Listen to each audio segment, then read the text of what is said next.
banget. Jadi gue tuh dulu SMP tuh sangat ngefans sama beliau. Kaset-kaset dikumpulin, posternya tuh nutupin semua tembok di kamar gue. Audio Jungle.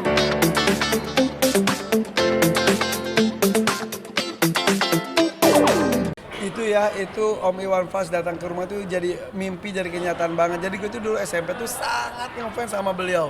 Kaset-kaset dikumpulin, posternya tuh nutupin semua tembok di kamar gue. Jadi kalau ada kaset baru beli sampai nabung gitu. Nah, beberapa kali ketemu dan Om Iwan di acara-acara besar, gue MC, beliau juga bintang tamunya, selalu ngomong beliau tuh, mau dong ke rumah lu, kata Om Iwan. Oh iya. Kira gue kan bercanda, ketemu lagi di tahun berikutnya. Gue mau ke rumah Irfan. Iya Om gitu. Gue manggilnya kadang-kadang Om Iwan, Bang Iwan gitu. Akhirnya gue komunikasi lama Cikal, manajernya Om Iwan sekaligus anaknya juga. Nah, ngobrol-ngobrol terus janjian juga lama banget, susah banget. Om Iwan bisanya weekdays, gue bisanya weekend.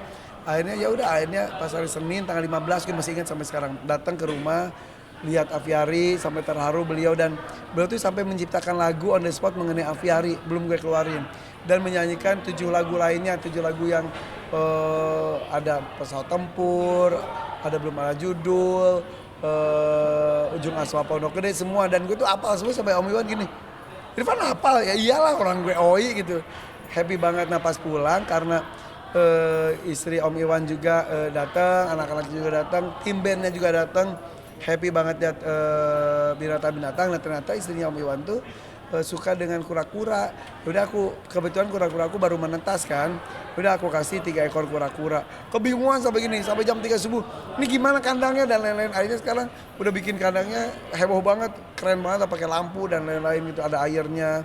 Walaupun itu ada kura-kura darat tapi air juga tetap perlu, tapi ya hebat banget. Nah udah jadi sampai sekarang, dan justru Om Iwan juga sekarang tuh minta gue tuh datang ke rumahnya beliau. Pernah gue datang ke rumahnya tapi dalam rangka nge-MC, dan itu malam-malam. Om Iwan juga kan sangat suka menanam pohon. Jadi kenapa Om Iwan datang ke rumah itu karena kita satu hobi, satu frekuensi, satu visi misi. Jadi suka menanam pohon. Jadi beliau tuh ngeliat Aviari sampai nangis, udah gitu. Akhirnya dia yaudah datang ke rumah yuk, kata. Kali aja ada beberapa sudut, ada ide aku untuk dijadikan apa di rumahnya. Padahal rumahnya udah bagus banget dan gede banget. Ya udah, insya Allah nanti aku kesana seperti itu. Berarti sempat ada keinginan buat wujudin di rumah Om Iwan ya?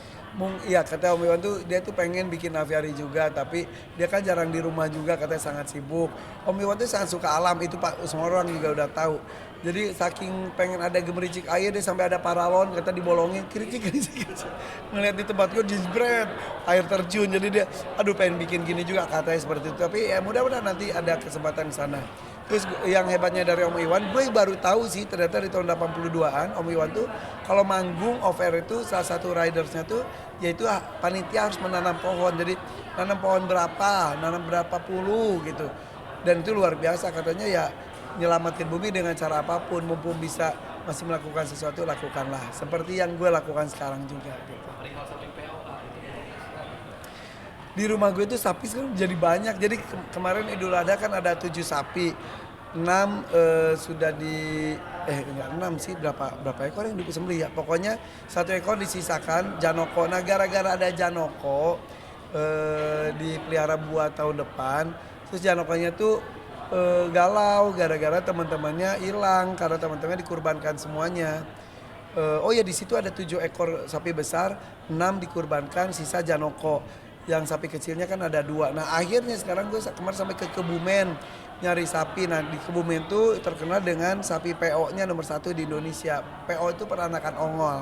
Ongol sendiri itu adalah sapi India tapi dikawinkan dengan sapi Jawa. Jadi sapi PO itu yang putih, yang ada punuknya tinggi banget. Nah itu akhirnya gue menemukan beberapa sapi PO yang keren-keren banget. Dikasih gue sapi PO anakan, namanya Sanjaya.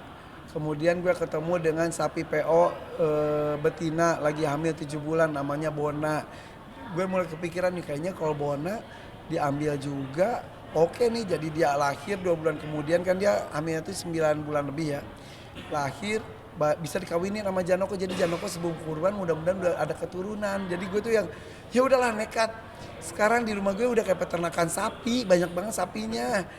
mana sapinya juga yang kecil-kecil juga ada gitu. Jadi malam-malam pulang syuting aja jam 2 pagi ini tak tanya aja asisten gue suka jengukin, bukan sapi doang, ada kebo juga, kebo sapi keliling-keliling pagi-pagi. Kalau sebelum itu keliling nyapa-nyapa mereka, tadi pagi juga berjemur sama sapinya, seru banget. Pagi-pagi makin suasana di rumah gue makin pedesaan banget, jadi ada kokok ayam, kicau burung, dan sekarang ada lenguhan sapi dan kebo gitu. Seru banget dan gue tuh menikmati ini semuanya. Audio Jungle.